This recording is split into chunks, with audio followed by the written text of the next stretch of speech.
Hello, this is Matt Woodrum, and I want to thank you for listening to the Wrestling with Fatherhood podcast. I'm so glad that you're here. Wrestling with Fatherhood is all about equipping dads to discover their strengths, understand their value, develop their goals, and live out their dreams to become their children's biggest heroes in life. Today, I am so pleased to introduce my friend Ricky Shetty. Ricky, thank you for being on here. Thank you for having me on your podcast. I love the theme of your show about wrestling with fatherhood. That's something I do constantly, so I'm super excited to talk with you all about fatherhood. Thanks for having me on your show, Matt. Man, I'm glad to have you. So for people who don't know who you are, tell us a little bit about yourself and about your family. Of course. I'm known online as the Daddy Blogger, so Ricky Shetty from daddyblogger.com. And in terms of my family, I have a lovely wife, Anne, and I have 3 wonderful kids. I have a 6-year-old daughter named Rianne, 4-year-old son named Ryan, and a 2-year-old little guy named Renzo. So 1 girl, 2 boys, and I'm loving it, traveling around the world and seeing the world through their amazing little eyes. That is awesome. So where are some of the favorite places that you've traveled? So like what has been a couple of your favorite locations? Yeah. So let me put in the context. So I'm actually from Vancouver, BC, Canada. So I'm not too far from you over there in the US. But we've been traveling actually for the last year and a half. So we left the hometown of Vancouver and we've been traveling. We did a lot through Central and South America. Actually, we did not just a lot. We did every single country in South America. So there's 12 out of 12 countries there. Then we did every country in Central America, 8 out of 8. So we've done every country from Alaska to Argentina, across the continental Canada, US, into Mexico, Belize, Guatemala, El Salvador, Honduras, Nicaragua, Costa Rica, Panama, then all the way down through Brazil, Chile, Argentina, etc. So we've done all of those countries. And then now we're exploring Asia. So my wife is actually from the Philippines, so she's Filipino, and her parents live in the Philippines. So we happen to be here in Manila, which is the capital of the Philippines, and we've traveled, a lot as a family. I've personally been to 81 countries on 6 continents, and it's one of my big passions, not just to travel myself, but of course to travel and show my kids, but ultimately to inspire other people, especially other moms and dads. I know a lot of your audience is dads, and I really feel that the best education we can give our kids is through the power of travel and seeing the amazing world that God has created. Wow, that is awesome, man. There's so many different things I want to ask you, but I need to make sure that I don't get ahead of myself here. So what does it mean to be a digital nomad? I know that's one of the ways that you describe yourself. And how did you decide on becoming a digital nomad? Yeah, great question. So for those of your listeners who don't know, a digital nomad basically means, if you look at the 2 words, digital means you're working online. And nomad means you're traveling. So it's basically someone who's working online and traveling at the same time. So it's not like we're on a permanent vacation or we're not working, because we would quickly run out of money if we were doing that. We'd end up broke and living back at home, probably with my parents. So what ended up happening is, back in Vancouver, I was already working online. I was doing things like internet marketing, blogging, podcasting, YouTube marketing. I was, of course, my thing I'm best known for is daddyblogger.com. So through our travels, I'm able to get a lot of sponsors. So sponsored hotels, sightseeing, food, transport. But I'm also doing private coaching. I know you do that as well, Matt. So I teach and coach specifically on the topic of digital nomadism. So basically teaching people how they can generate income online through things like online courses, through things like Kindle books. I actually have 7 books about the 7 continents. And I published them in 7 months. And I also have a whole bunch of different online courses, about 12 of them currently, on a website called Udemy. So you guys can check it out, and you can have links below. Basically, it's udemy.com, and I'll spell it out, Udemy. So Udemy is basically the biggest online course marketplace in the world. So I have several different courses on there, everything from personal branding to social media marketing, blogging, podcasting, YouTube marketing, getting into the media, speaking, coaching, writing and publishing Amazon books. I know you had a chance to look at one of my courses there. So I'm a big advocate of, in terms of making money online, especially for dads and moms. Because that allows you the freedom and flexibility to work from home, invest quality time with your kids, and not having to be stuck, commuting in traffic, rush hour, working a 9-to-5 job. So even if you are, of that variety, like a 9-to-5 corporate dad, I still advocate for developing the side hustle or the side business. And really, really, it's just changed my life in terms of investing time with my wife and kids. And in terms of the whole nomad side, so that was the digital side, working online. And the cool thing about working online is then you have the freedom to basically work from anywhere as long as you have an internet connection. On this podcast, you might actually notice my internet connection isn't that great just because I happen to be here in the third world in the Philippines, and the internet is not as good as over there in the US or where I'm from, Canada. So as long as you have decent internet, like we actually can talk, we can see each other, we can do audio recording, right? So I can do my coaching calls. I also am a podcaster, so I have like 500 episodes on my show as well. Matt's been on my show too, so you can have a link to that one. And I can do what I need to do anywhere. So I can do it from a beach, a cafe, a restaurant, a hotel.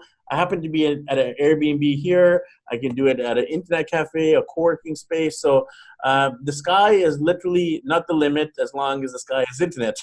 So you could pretty much work anywhere, besides maybe some jungles or some villages with really no internet service. So that's exactly what a digital nomad is. It's someone who's working and traveling. Wow, that's awesome. I love that you're a digital nomad who's been all over the world.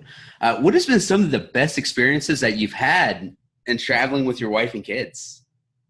That question I could answer for the next 20 years because there have been so many amazing experiences. Like literally, I look at every day as like amazing. But in terms of like kind of the highlights, so one of the big highlights was actually when we went to South Africa and we got to see the animal safari in the wild. We got to see lions and elephants and giraffes and zebras and wildebeest, like literally like 1, 2, 3, or 4 meters away from us. So it is such an incredible experience when you take your kids to see the amazing animals that God has created, but not through the confines of a cage or, like a zoo or aquarium, but they get to see in the wild the way that God intended. Like God created these amazing animals, and unfortunately, we as humans tend to put them in cages and screw them up psychologically. But, it's such an amazing experience when you can show your kids these amazing animals, these amazing cultures, food. So we really like South Africa and Africa generally because of the amazing wildlife there. We love South America. We ended up going to Amazon. So we got to go to the heart of the Amazon and go in canoes and see the ecosystem, the biodiversity, the flora and fauna, and teach the kids about how a rainforest works, not just from a textbook, but actually by being in the Amazon. We got to teach them about, the history and the culture of like places like Machu Picchu, Chichen Itza. That's the Aztec Mayan ruins in like Mexico area, and Machu Picchu is the Inca ruins in like Peru. We've seen amazing natural beauty, things like Iguazu Falls, which is the biggest waterfalls in the world. They're located between Brazil and Argentina. We've seen the Bolivian salt flats, which is the biggest salt flats in the world. We've seen some amazing cities as well, like places like Dubai. It's one of the most technologically and just like futuristic cities in the world. Like everything just big, big, big and tall, tall, tall. They have the the tallest building in the world, fastest roller coaster. They have the most expensive hotel. So Dubai is just phenomenal. It's like a very futuristic city. We got to take them there. Just Cape Town, one of the most beautiful cities. Rio de Janeiro, another incredible city. Oh man, I could go on, but they've been incredible highlights. But I would say some of the top ones have been Animal Safari, the Amazon, and then Iguazu Falls, the biggest waterfall system in the entire world. So yeah, so many experiences. Wow, that is phenomenal. I love how you touched on something here, a second ago, and I'd love to hear you elaborate on it. But in world traveling, it doesn't sound like you are concreted in a school, in one school of the world or anything. In fact, it sounds like you guys do a lot of homeschooling or world schooling. How has that homeschooling benefited you a lot more than traditional schools? I know that you had mentioned, zoos versus, seeing animals actually in the wild. So how has homeschooling benefited more than traditional schools? Yeah, as parents, we want the best possible education for our kids. And there's a whole bunch of different education modalities. There's obviously public schools, private schools. You can do like, Christian schools. You can do homeschooling. You can do world schooling. You can do unschooling. self-directed learning. And I'm a fan of education generally. So I believe education's so important. So now as parents, we need to figure out what is the best possible education for us. And I mean, every parent's going to have their opinion on this. So I'm not saying my way is the right way or our way is the way everyone should do it. It just happens to work for us. And there's also drawbacks in the method we've chosen as well. So I just want to qualify it before I answer the question there. So we have tried not every method, but we've tried several different methods for kids. We've tried public schooling. We've tried private schooling. We've tried unschooling. We have tried world schooling, and we've tried homeschooling. And we actually like a fusion approach. So back in Vancouver, we put them in a public school, and it was fine. I mean, like they learned the basics of reading, writing, arithmetic. We've tried a private school where it's a little bit more specialized, smaller, Christian-based. We've also tried unschooling where we just traveled and they weren't actually formalized education besides things like online and YouTube.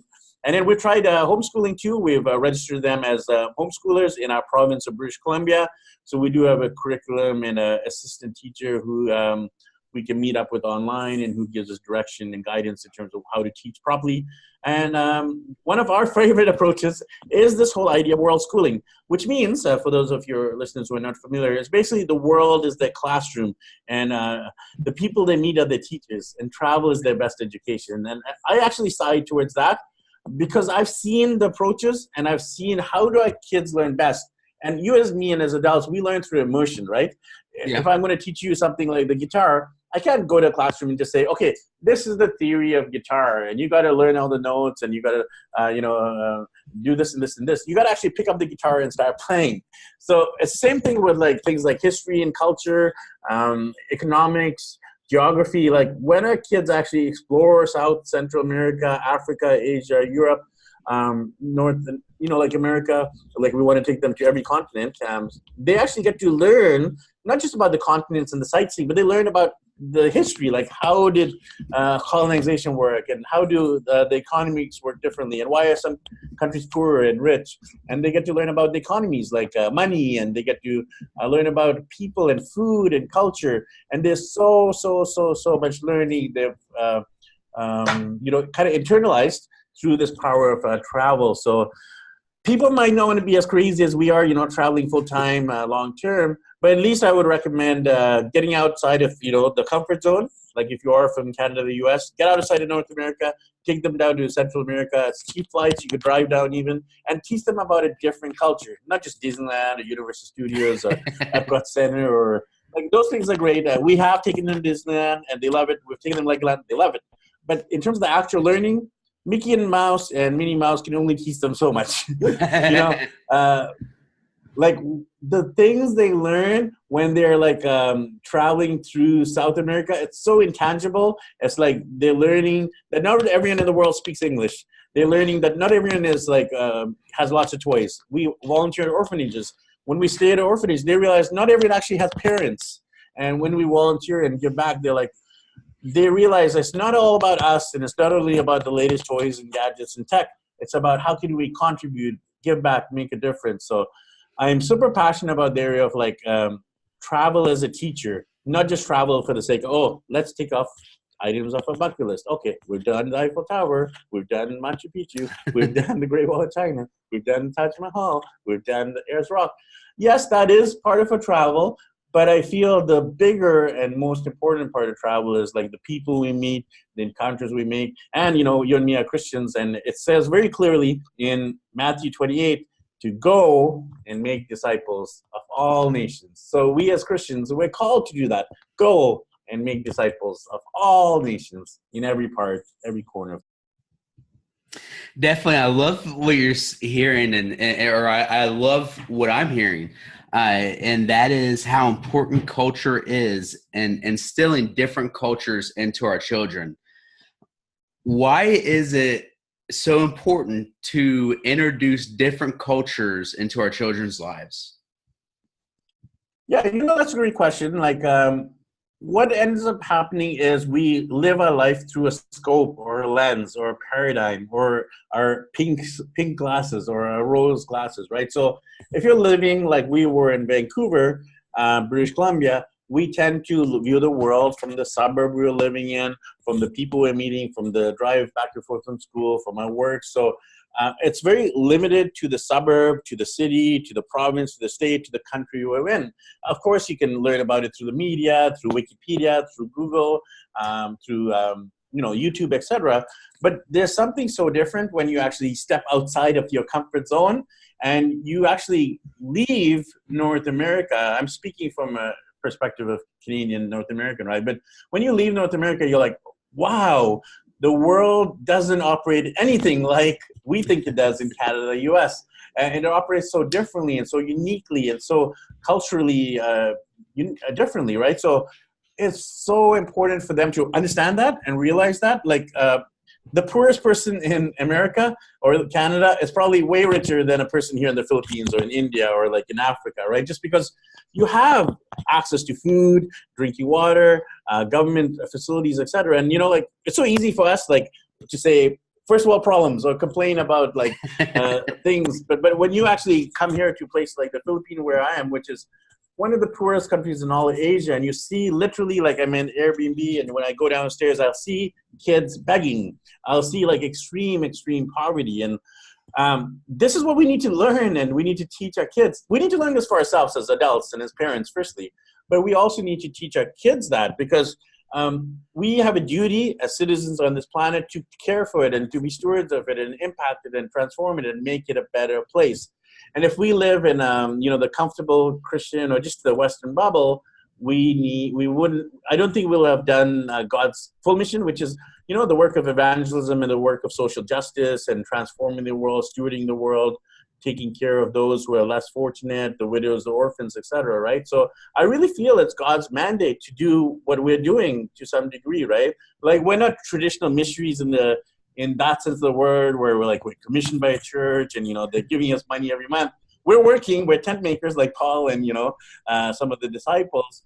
But we really feel we're missional in the sense like we are doing God's work by showing our kids. And I really feel our kids will be better global citizens by actually seeing the world itself. So there's so many ways I can answer that in terms of how can culture and the world teach us as adults, us as parents, and us as kids, and us as a family. And of course, now that I've learned all this, I can relay that through my blog and through my podcast and these kind of interviews to other people and maybe inspire them to consider this life of travel or consider maybe breaking the bubble of suburban life or consider, volunteering or doing a mission trip, right? So that's all I want to do is help people to consider and change their thinking and maybe make the important decision to get outside of the comfort zone.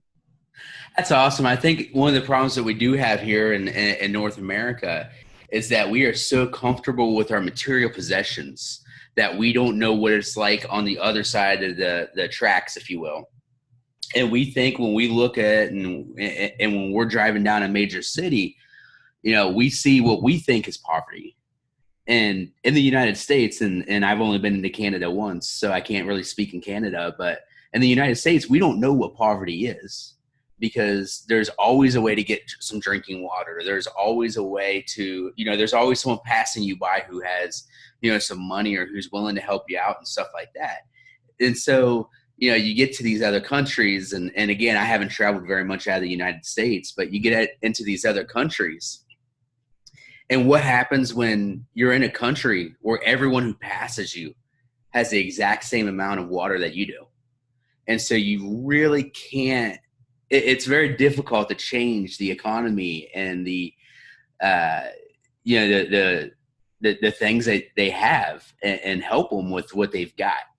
And so I really love and I respect what you're doing and seeing and showing and yeah, and that's just such an awesome educational, experience. And I love it.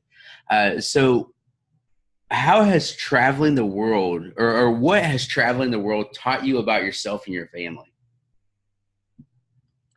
It's taught me much more than I can ever share in terms of words because it's actually changed my heart. And that's non-communicable. I can't communicate how my heart's been changed or my spirit or my soul or my mind. So the fact that it's changed me is so profoundly powerful that I can't actually express it linguistically. So in terms of like kind of like maybe tangible ways to express the change, so I feel like in Canada where I'm from, like I was very much living for us, our family. Like, okay, we need to pay the bills, we need to pay the mortgage, the bills are due, we need to put them in the best possible school. And it was like all Ricky and the kids centered, right? It's all about us. Yeah, we volunteer at church and we do, help out every now and then with different volunteer programs. But it was so us-centric. We live in a very ego, self-centric society, and even as us as Christians, we're victims of that to some degree, right? Like we also like victims of the environments we live in. So I really feel like I've shifted my mind and my perspective and my heart towards like how can I shift from being us-centric to being other-centric, truly, truly, truly, in terms of like not just lip service, but how can I really shift in terms of like my time, my money, my energy, my efforts, my focus, my future, my priorities, right? Like how can I actually shift all these things? And I'm guilty. I haven't shifted to the degree that I could or should, I must. So I'm still a work in progress. And I feel like this journey is helping me to shift to the degree that to maybe a little percentage of the degree that I really should shift, right? It's not like, Mother Teresa shift where like I give up everything, volunteer in the streets of Calcutta. That's extreme radical shifting, right? Or like the missionaries from the US or Canada who have given up everything. And a lot of people don't know them. They're volunteering, they're giving their life to God and to missions and to others, serving in a slum in Cambodia or like a school in Kampala, Uganda, right? So there's amazing missionaries and God workers who are doing God's work in every part of the corner of the world. So I feel I'm not there yet, and I definitely want to do God's will and work, and I'm asking him constantly. I'm wrestling with that question, like, God, now that you've shown me the world and you are showing me the world, how can I use this for your glory, for the benefit of your people, right? I'm wrestling with him, to quote your show, right? I wrestle with my mission. I wrestle with my selfishness. I wrestle with my calling in God. And I wrestle with my desire to serve myself and my own needs and also to serve my family's needs and ultimately to serve the world and people, right? So that's a wrestle I face. But it's definitely... the travel has helped me to wrestle in a more positive way rather than just saying, okay, I'm comfortable and the only real worry is paying off the mortgage. So I think I'm beyond that now, at least. That is awesome. Again, it's phenomenal to hear what you and your family are doing, just not only in a ministry sense, but in the world schooling and showing your kids that material possessions isn't where it's at. And I'm looking up right now at my house, and it in the grand scheme of stuff, we look at material possessions as more valuable than people. And it's really a sad concept where, people they'll fight over this material possessions during something like Black Friday, or, Cyber Monday. It's all about getting the best deal and the biggest and the best. And there's people that are right across the street, right across the ocean that are starving and that don't have money to feed their families. And it's crazy. Like, and this is talking as somebody who's never been there. I've been to Mexico right across the border on a missionary trip, and my heart ached for those people. And like, those people are probably rich compared to some of the people that you've come in contact with. It's really a crazy humbling experience. So, yeah, absolutely. Like I've been to Mexico as well, and like Mexico is wealthy compared to like the poorer parts of Africa, poorer parts of Southeast Asia here. Like there's extreme poverty in terms of like people can't literally food and they have bones on their body because they're just starving for food and they can't get access to drinking water. They have to like walk kilometers just to access, like just to put water into their mouth. And it's just like Mexico, I mean, of course there's like rich and poor in Mexico too, but yeah, Mexico is definitely well off compared to what I've seen in this world. The slums of Cambodia, the slums of India, South Africa, here in the Philippines, are just like, wow. You get shocked. You're just like, what have we done, God, with your world and with your people, that we've come to this state of society where we have, I really believe this, we have enough in the world to solve everyone's problems, but not everyone's greed. We have enough money, like we can solve problem in a heartbeat, right? If the governments came together, NGOs come together, individuals, we as individuals, like, gave up our materialism to some degree. We don't have to give up everything, like, but if we all came together, poverty would be gone in a heartbeat. It's just so clear as day to me that it would be that case, but it isn't, because me chooses to be selfish, right? Like, I always have to point the finger to me, not to the governments, or not to, it's so easy to blame our governments and to deflect. Oh yeah, I wish our government helped out. I wish the NGOs helped out. I wish World Vision didn't take so much to admin and, like, all into the CEO's pockets or whatever. That's judgment. Like, that's the CEO's decision, right? I got to look at myself and my own, like, pick the speck out of my own eye before I look at the, rock in the other's eye, right? So it's like, Gandhi said this really well. He said, be the change you want to see in the world, right? Like, if I want to see a world of equality and fairness and peace and justice, then I got to do that, right? I got to, be part of the solution, not a part of the problem. And I feel I'm still part of the problem. So until I shift to being part of the solution, I can't blame anyone else except Ricky Shetty.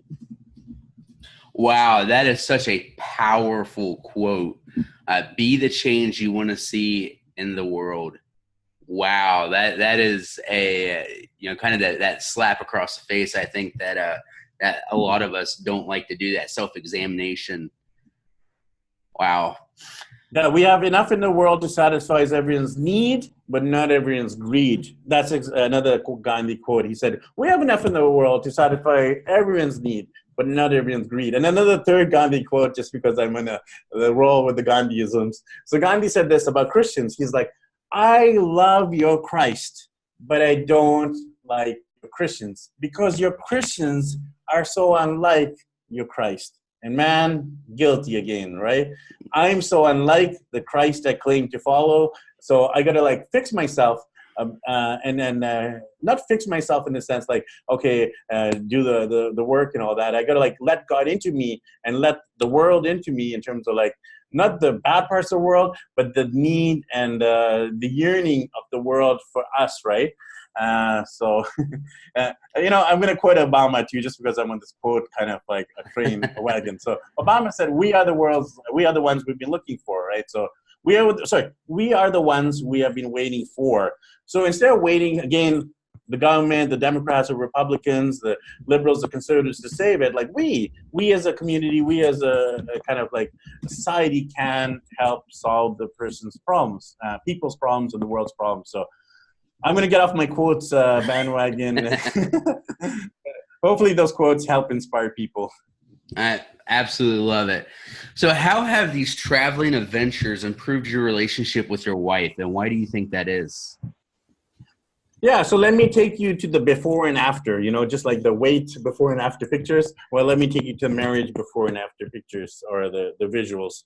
So back in Vancouver, my wife and me, we were busy working parents. My wife was working in corporate Canada at Best Buy, a big electronics company, which you have in the US as well. So she was working in corporate Best Buy, and then I was working in event production, and we would be both crazy busy working parents. So she would work 9 to 5, I would work at my evening events and weekends. So we would just be passing each other. I would take care of the kids in the day, she would take care of the evening, and we're like, here you go, hand off, bye-bye. Have a good day. And that was the extent of our relationship, as before, when I came home from work, from my work, she would be sleeping, the kids would be sleeping. The next morning she'd go to work before I woke up. And it was just such a poor relationship in terms of the actual depth that is possible in a marriage. So we don't want to live that way for the rest of our lives, for the next 40, 50, 60, 70, how many years we end up living. We wanted to nurture our marriage. We want to nurture our family and our kids. So we just felt like if we kept living the way we're living, nothing would change, right? So we had to change for things to change. So we chose to change, for our marriage to change, for our family to change, for our kids to change. And now the after picture is I'm spending every day with my wife and kids, and we're investing so much quality time with our kids, and we're having quite a lot of date nights. Like at least like we used to have date nights maybe like once every couple months. Now we're doing it at least like a couple times a month. So and ideally the goal is to go to weekly date nights, and we're having like dedicated Ricky Ann time and even more sex and just like a better love life as well. So I just feel like our marriage has really thrived since we have made a decision to focus on family first and like finances second. So it's like faith first, family second, and finances third. And really that reprioritization of our schedule has changed everything, because we might have said like kind of again lip service, like faith first, family second, finances third. But really back in Vancouver, it was like finances were way up there, because we were struggling to pay off our mortgage, and we were struggling to make ends meet. And I know your listeners are probably in the same situation to some degree, where they're struggling just to have more money than month, right? Sometimes you have more month than money and you go into debt. So we were just kind of like debating like how to solve this. And we haven't solved all the problems now. I just wanted to actually share that side of things too. There's so many struggles now, even financially now, like, my income's unstable as an entrepreneur, just like most entrepreneurs are. We choose to live in the cheaper part of the world just because it's cheaper than back in North America, right? So we would be struggling so much back in Canada, but here we can live quite comfortably. Like we can eat out and we can, like we can take taxis, like taxi back home would be like $20-$30. The same taxi here is like $1 or $2. So it's just so crazy, the price differences here. So our marriages got better. Our parenting's got better, our families got better, but I just wanted to say there's also struggles financially. There's struggles with loneliness. Like back in Vancouver, we had a strong community, friends, but now we don't have that as strongly. I mean, of course, we can connect to, like we're friends, Matt, and we can connect to our friends and family back home through like Zoom or Skype or Google Hangouts or FaceTime or WhatsApp, Voxer, etc. But it's not the same. There's something powerful about having like physical, in-person connections. So we struggle with the loneliness, kind of like the socialization angle, and the burnout. Honestly, there's also burnout when we travel, when you're going from place to place, when you're checking out, when you're packing and packing, when you're learning different languages, and you're constantly bombarded by stimulus. There can be a sense of burnout and exhaustion and fatigue. So sometimes you just have to stop traveling and just like settle and base yourself for a few months, and then kind of regain your stamina, energy, focus, and reprioritize travel and then go again. So I just wanted to kind of throw that in there too, that our marriage family has got a lot better, but there's like different issues that have come up. Well, and I think that, that was my next question is, what is some of the most challenging part of your family travels? Because, it would be really easy for someone to look at, like me, to look at your business and your blog and see the awesome pictures that you guys and your family take. But when you take that same picture and you zoom out, a lot of times there are some different issues and struggles that are there that people don't see with that immediate picture. What are some of the different, like what is the most challenging part of your lifestyle? I'm so glad you mentioned that, because on social media, that's exactly what we see. We see the good parts of our lives, not just for nomads or travelers. Most people, I would say even everyone. Everyone is showing the best parts of themselves to some degree. There are people who are more vulnerable, more transparent than others, but I'm guilty. Hey, again, I always look at myself as the guilty one before I point the finger at like, oh, everyone's so superficial on social media. Everyone's just pointing the positive things. What about me, Ricky? What about, myself? How come I'm not being more vulnerable? How come I'm not being more transparent? How come I'm only showing the positive things? So again, I want to be the change that I want to see in the world. So I've started actually becoming a lot more transparent and vulnerable, and people actually resonating with that. Like, for example, I just shot a video. I was feeling the sense of like loneliness and just like I was feeling like I needed friends, and I just made a video, and it was very impromptu. Just shot a video saying, hey guys, I just had something on my heart. I'm here in the Philippines. There's not many foreigners around, and I miss my friends back home, and I'm feeling this loneliness. And us men, we typically don't say these kind of things publicly on the podcast or on social media. But when I said that, people actually said, I respect you more, Ricky, because you're willing to say that. Like, you're not just putting on a show and saying everything's okay, but the fact that you're saying that you are lonely and you're going through struggles and difficulties, it reals us up. It like makes us more real. And I think people can also be real too. If we be real, it gives permission for others to be real. And I think people just automatically connect. When you're vulnerable, people can be vulnerable as well. So I've started being more open about my struggles in terms of loneliness, in terms of like I've gone through depression back in Vancouver. I'm much more open about that period of my life when I went through a hard, challenging time. I'm much more open about like, we talked about this when I interviewed you on my show, but like my parents had a divorce and I don't have a good relationship with my dad. So there's definitely a struggle there with unforgiveness and like a struggle with my own parents.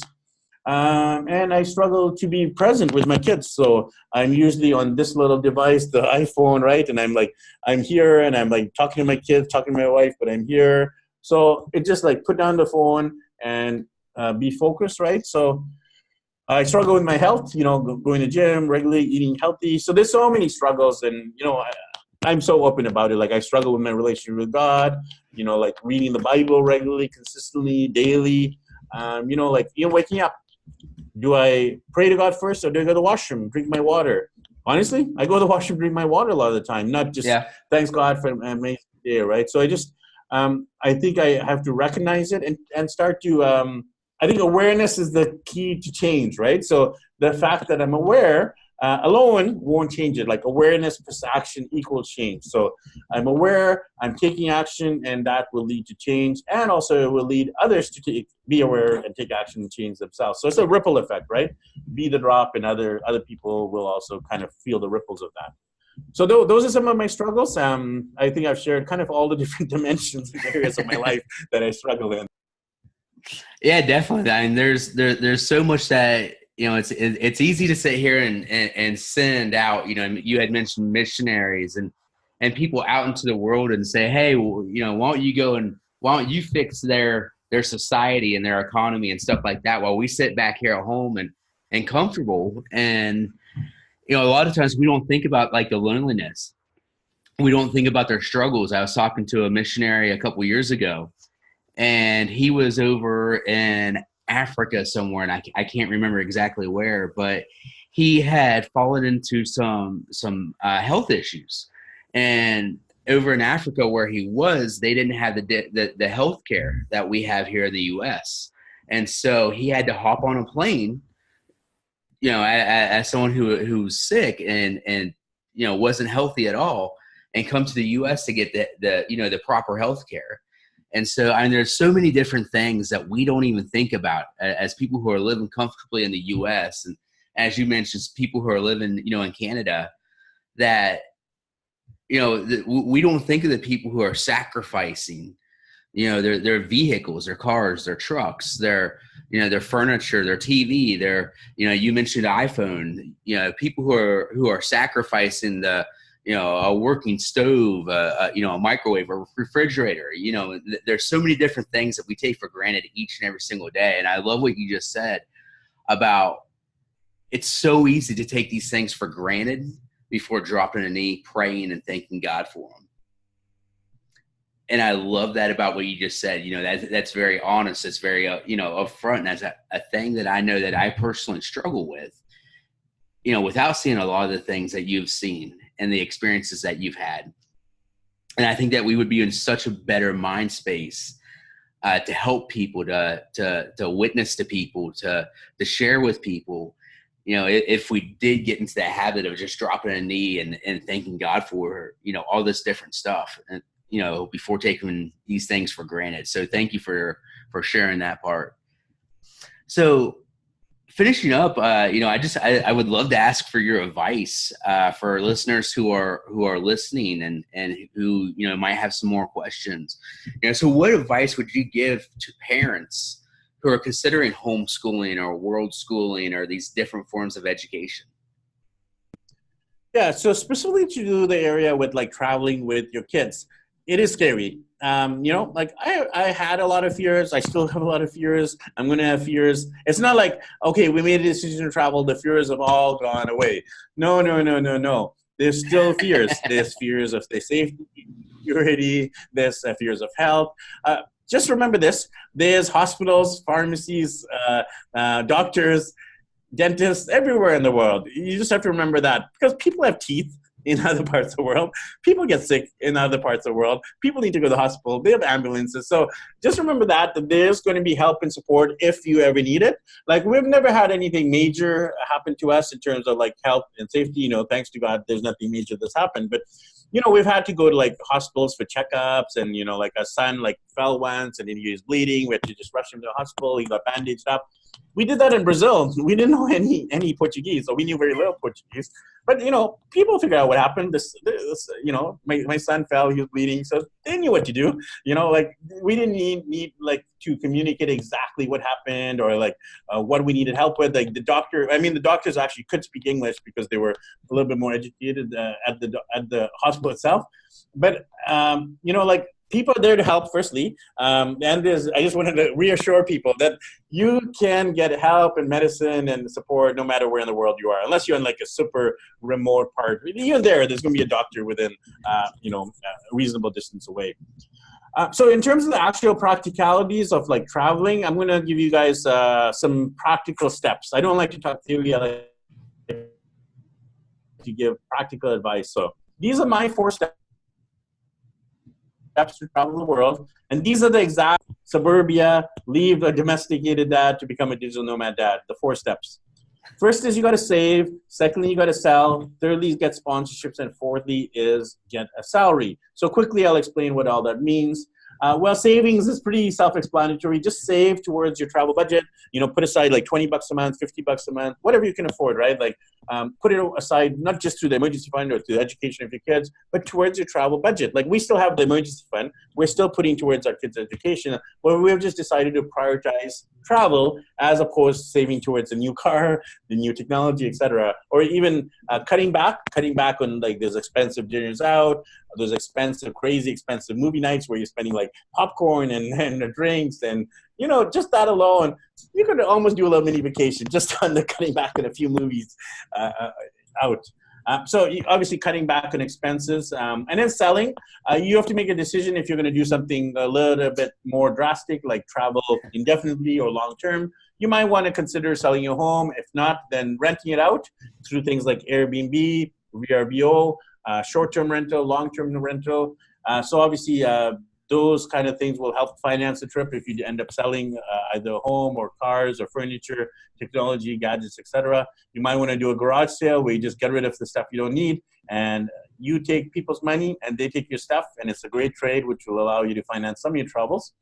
And then this area I want to talk about a little bit longer is the area of sponsorships. So I didn't really get a chance to share that on the episode so far, but I'll try to summarize it. Basically, as a travel blogger, I'm able to get a lot of stuff sponsored, including hotels, resorts, sightseeing, food, transport. What I do is I reach out to the tourism board. I say, hey, I'm Ricky. I'm traveling with my wife and kids. We're coming to your city, and we'd love to work together. And what happens is the tourism board, they'll put us up in a hotel. They'll give us some restaurant meal vouchers. They'll sometimes give us a rental car or like a bus or train vouchers, like metro tickets. And sometimes they'll even fly you there and back, or they'll subsidize it. Or they might give you, like, I've had, like, they'll just give you a Visa card, like a couple $100, and they'll be like, okay, here's the Visa card, and you can do whatever you want with it as long as it's connected to the trip itself. So they won't give us the hotels or the restaurants, but they'll just give us a certain Visa card allocation. So what happens there is, like, you actually have to write about them, or you got to blog about them. You got to post on social media. Maybe you can be a podcaster and you can just say, hey, I'm here at the Hilton in Hong Kong, China, and I'm broadcasting live around the world, or I'm here at the Ritz-Carlton in Dubai, right? So you can plug your hotel sponsor or the tourism sponsor on your podcast, on your blog, on your social media, and also on your YouTube channel. So this whole area is called like sponsorships. I have a whole course on this. You can have a link to that, and I'd be happy to talk about it more, but it's a whole bigger topic. And the last area is to get a salary. So we've talked about saving, selling, sponsorships, and the last thing is get a salary. So what I really recommend people doing is to make money online. Starting with a side hustle and then building up your business from part time to full time. Doing things like what Matt's doing or I'm doing. We do private coaching. It's a good trade of time for dollars. And as long as you have a skill set in a certain area, like I have a skill set in being a digital nomad, social media, being an influencer, sponsorship, right? I'm coaching all these things. Matt, he's passionate about their fatherhood and marriage and family. He's coaching people on that. And then there's other people coaching on other things like business or entrepreneurship or they're business coaches or life coaches, right? They're helping people find direction and purpose and meaning, and they're career coaches, right? So coaching is a good way to obviously make money and travel because you can coach from anywhere with internet connection. And then you can do things like online courses. You can do like Kindle books, right? I'm publishing Kindle books all the time. And all these books I publish is passive income, right? I do the work once, put it on Amazon, and then I forget about it. I'll promote it every now and then. But people are going to Amazon. They're looking for family travel to North America or family travel to Asia. My book comes up. They buy it. I get paid, right? Same thing with the online courses on Udemy.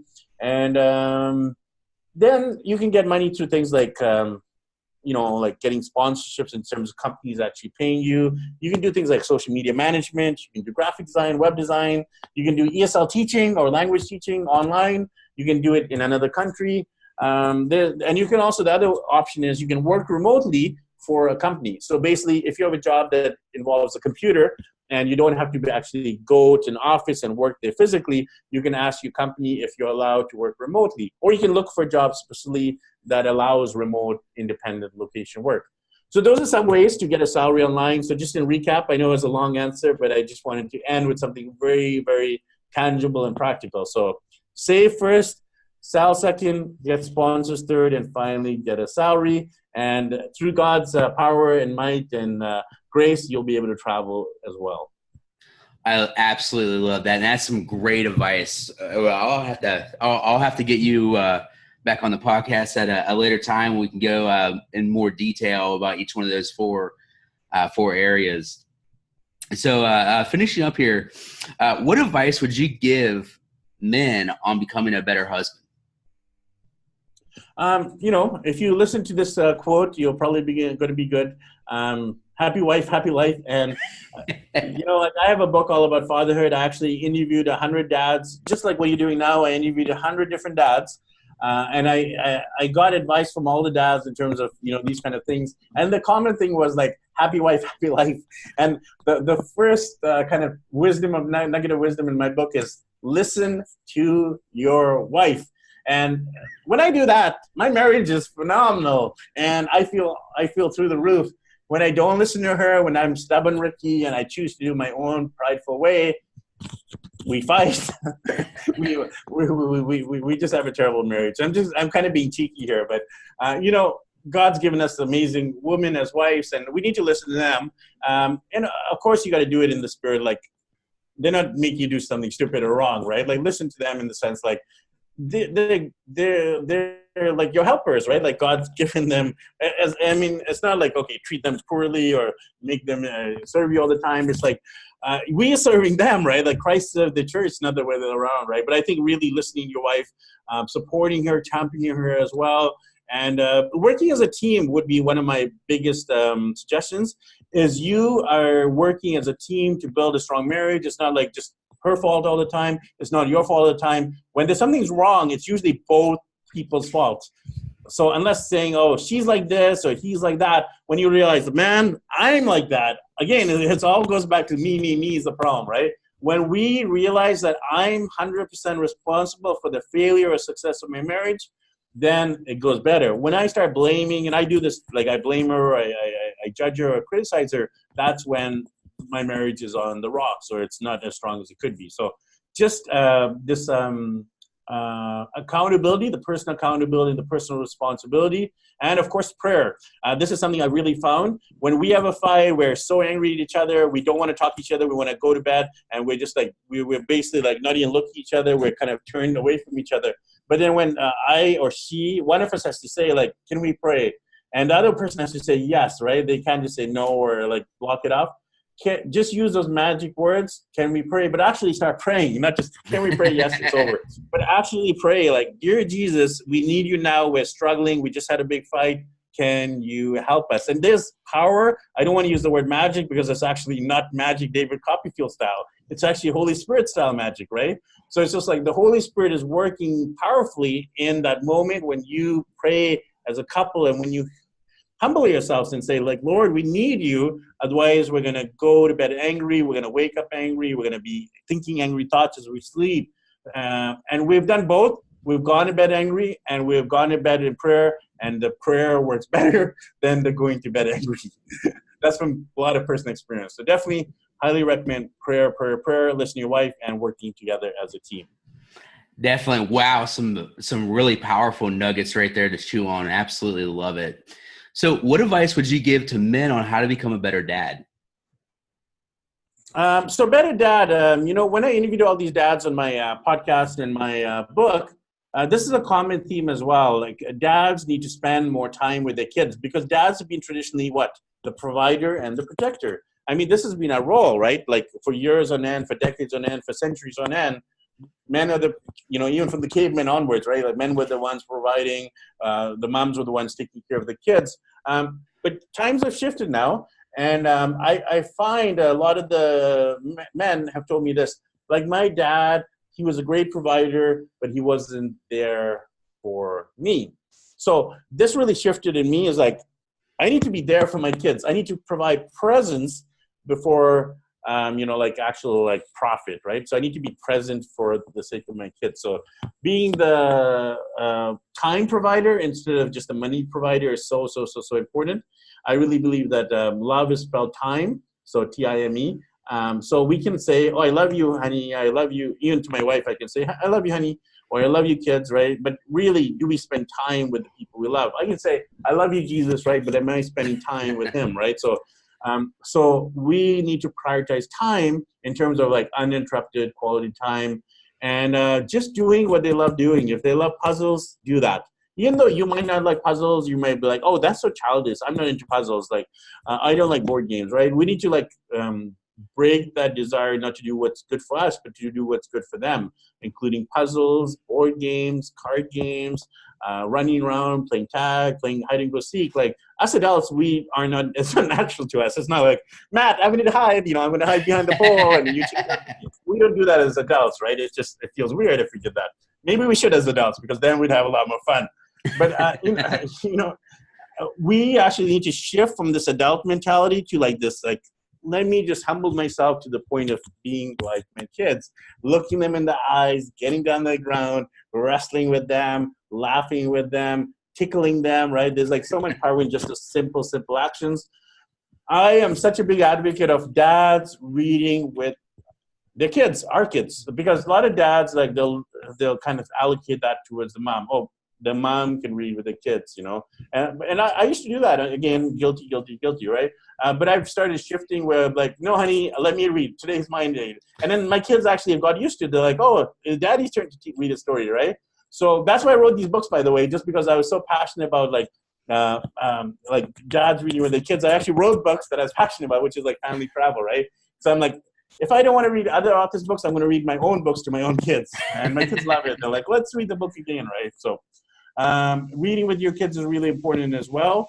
And then daddy-daughter dates is so crucial. Even if you have multiple kids, take one kid out to the ball game, take him out to do some sports with your daughter, treat her like a princess. Like my daughter, she still remembers we did this when she was 3. She's like, I took her to fondue. It was chocolate fondue. And she keeps saying oh, can we go to fondue again, daddy? Can we go to fondue again? It was one day on a Valentine's Day, when she was 3, and she keeps remembering that moment where daddy took her on Valentine's Day to eat fondue. And now she's 6, and she keeps remembering that as kind of the solid, lasting, concrete memory in her spirit.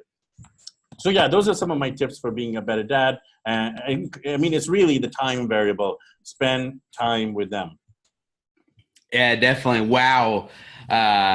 Ricky, you've given us so many great nuggets of wisdom and so many different things to think about and to meditate over, to pray over, to to really take and to plug into our own families. What is the best way that people can reach out to you and connect to you?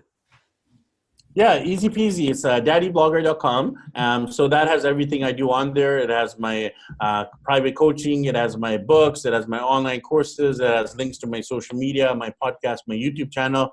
I have a lot of resources especially for dads. I have a book in terms of just a book written by a dad, me, and in interviewing 100 dads and putting all those gems of wisdom into book form. Then I have my kids book series, like 7 of them about the 7 continents.